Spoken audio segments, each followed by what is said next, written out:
Okay, so if you were like me, you were bummed. Like you were a little bummed when you heard that the Detroit Pistons were getting Joe Harris and they were getting him like great. They're getting him for 2 second round picks for I would say nothing, but we're giving back 110,000. So you get Joe Harris and 2 second round picks, which by the way, those are 2 second round picks that we just gave up. So to get to move up in the draft. So everybody who's saying like, oh, you had to give up 2 second round picks, doesn't matter, right? It's easy to get them back. So we get 2 second round picks back. We get Joe Harris, but it leaves a little bit more to be desired because you're giving him almost $20 million and he's killing your free agency ability this year. Then we go out and we get Monty Morris for a second round pick. Monty Morris comes with almost a $10 million tag, and all of a sudden our free agent spending is done. And I think a lot of Detroit Pistons fans are sitting here being like, what in the world is going on? Like, this was supposed to be the year. This was supposed to be the year that we went out, we got some free agents, we did some things. I'm going to tell you in this video why Troy Weaver is a genius because he has the long game. And this proves, once again, even more that Tom Gores is willing to put his money where his mouth is. Okay, because the Pistons are going to have another difficult season.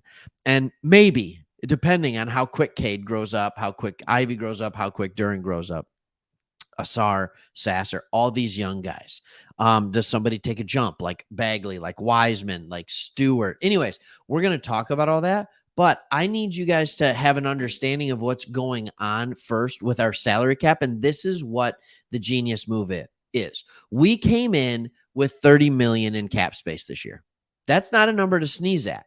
And right now on Spotrac, our projected cap space is right here, $316,000. We basically got nothing left unless we're trading away players, which before I look dumb for doing this video, that's very possible to trade away a combination of Killian, Bagley, Wiseman, Bogdanovich, all that kind of stuff. But here's what needs to be understood. We need to look at next year.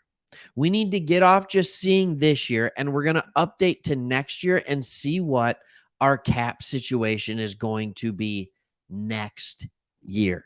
Not now, not this year, but next year.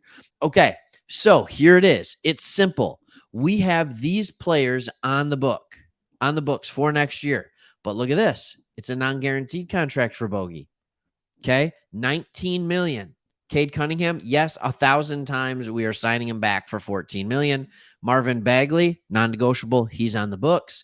But in the final year, Jaden Ivey, 100 times yes at $8 million. And Jalen Duren, are you kidding me, for 4.5? Those are steals. You have the dead money, which is 2.7 million. Still there. That's a bummer. Now look at all these non-guaranteeds. You are going to be so excited when you see this number in a second. Yes, Wiseman, Harris, who we just got, nothing. Killian Hayes for $9 million, a qualifying. These are all restricted free agency. Wiseman, Killian. Well, Killian's just a qualifying offer in his last year. Monty Morris, see ya, maybe. Isaiah Stewart, if he has a great breakout year, you hope to pay him. That's your hope. All right, these are qualifying offers, which gives us the right to make them restricted. All right, Isaiah Livers and Eugene Omarui. Okay, so we have those guys. Here's the beautiful number that you're going to see. 24-25 practical cap space, $120 million. Now, the NBA, they believe the cap is going to be right around 150 million. So how do we only have 30 million on the books? Because right here, I'm doing math, and those two numbers are over 30 million. Bojan Bogdanovich has a guaranteed salary of $2 million. If we cut him, or if we choose not to retain him, he only costs us $2 million. So that's 17 million off the books. So what Troy Weaver has done has created himself a one-year tryout for him and for everybody that's on the team and for Monty Williams. It is a 1-year tryout for every single player to show Monty Williams who deserves to be on this team. So you are going to see who gets playing time. Yes, Cade, Bagley, Ivy, Duran, Thompson's not listed on here, so that brings that down a little bit. Sasser's not listed on here. That'll bring it down just a little bit. All right. Those are the guys that are guaranteed to continue to be on this roster. But everybody else is in a tryout. Yeah, even Bagley, James Wiseman, Joe Harris, Killian Hayes, Alec Burks, Monty Morris, Isaiah Stewart, Isaiah Livers. They can bring them back, but they don't have to. So if you want to make a big splash in free agency, if you want to make a team the way you want to make a team, next year is the time to do it. It's not giving a ton of money to a player right now that might kind of fit. Did you guys see what Jeremy Grant just got? 5 years, $160 million. Do you want to be paying Jeremy Grant $32 million when he's the same age as Bojan Bogdanovic?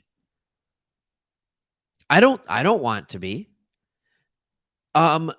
$27 million a year for Cam Johnson, which, by the way, that was really interesting. Us taking Joe Harris pretty much allowed the Nets to get Cam Johnson. So that tells me it wasn't even a possibility for us to get him. Wasn't even a possibility. But next year, you get to go out there, and here's just a few free agents that will be available. You have Pascal Siakam. That would fit, wouldn't it, in Detroit? He's currently 30. He'll be 31. Dejounte Murray. Buddy Hield. Interesting, right? Jaylen Brown. How about that? Domantas Sabonis. Cedi Osman. Royce O'Neal. Tobias Harris. Klay Thompson. Jordan Clarkson. Our own Joe Harris. DeAnthony Melton of the Philadelphia 76ers. All right. Wow. There are a lot of players that are going to be out there where you're like, man, we could put together a really good team. Not to mention guys like Spencer Dinwiddie, DeMar DeRozan, Burks is still going to be out there. Josh Hart's going to be available. All these different guys, Jonas Valanciunas, some of them older, some of them younger, like Malik Monk, Tyus Jones. All these different guys where you now can make a decision. What do you want to do with the roster? Because if you decide you don't want to bring your guys back, it's just they're not winning. We need to bring it. The team can't figure it out with the current roster. We need to bring in some new blood. We need to bring in some free agents that have some more experience, some players who know what it's like to play on a winning team. You have all the money in the world to go do it. And yes, you can even overspend in a couple of areas. I am telling you right now, this is why he's doing what he's doing, because next year, I don't love the kick the can down the road, but this is the opposite of that. I get the kick the can down the road. When I say I don't like kick the can down the road, I don't like backloading contracts. That's a football thing. What I'm saying is he's waiting one more year. So it's not like, oh, we can get a, not even an all-star caliber player for 30 million, 35 million, but we now have the money to go out and get the players we want to get rather than just overspending on one guy and let's hope he fits. Give it a year with Monty. Let's see what that looks like, and then we go from there. This is why Troy Weaver is a genius. This is why the Pistons are doing what they're doing in free agency this year, unless there's a trade coming. But I'm never going to be upset when you say all that cap room. You're not going to get me frustrated. And then we get to see what the Rooks got and the young players. All right. See you on the next one. Hit the comments. Let me know what you think. Hit the subscribe button. We'll see you on the next one. Thanks for watching.